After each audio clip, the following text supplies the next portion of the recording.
تازه نوې او د خوشحالۍ خبر. مجيب الرحمن هم په نوې درجه بندۍ کې ځان له نوې مقام خپل کړي. دا چې کوم مقام خپل کړي ویډیو را سره وګورئ، به هر څه به پوه شئ. ګرانو زړه ته رانږدې مینوالو، السلام علیکم، وخت مو په خیر، ستړي مه شئ.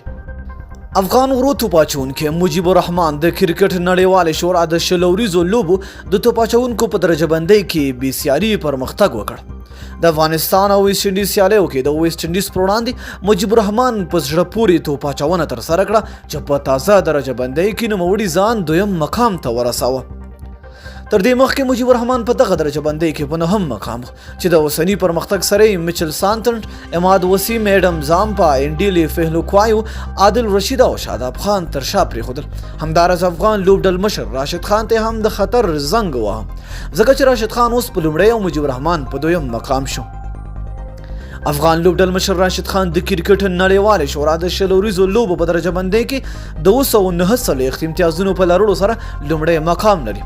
همداراز مجيب الرحمن بیا 242 امتیازونه لري چې تر راشد خان یوازې 7 امتیازونه وروسته ده، او که چېرته په راتلونکو لوبو کې هم ښه لوبه نندارې ته وړاندې کړي نو ښایي چې تر راشد خان لومړی مقام واخلي. د یادولو ده چې مجيب الرحمن په یو ورځنیو لوبو درجه بندۍ کې هم پرمختګ کړی دی او د توپاچونکو په برخه کې له 5 مقام څخه 3 مقام ته تللی دی او هلته بیا راشد خان په 11 مقام کې دی. د نړیوالې شلوریزو لوبو په درجه بندۍ کې بیا د آلراونډرانو په برخه کې افغان تجربه لرونکي لوبغاړی محمد نبي لومړی مقام لري او حضرت الله زازی بیا د توپوهونکو په برخه کې په 6 مقام باندې ولاړ دی. نو دوستانو، که تاسو هم د مجيب الرحمن مینوال یاست، دغه ویډیو در سره لایک کړئ او د خپلو دوستانو سره شیر کړئ. تر بیا ښې چارې.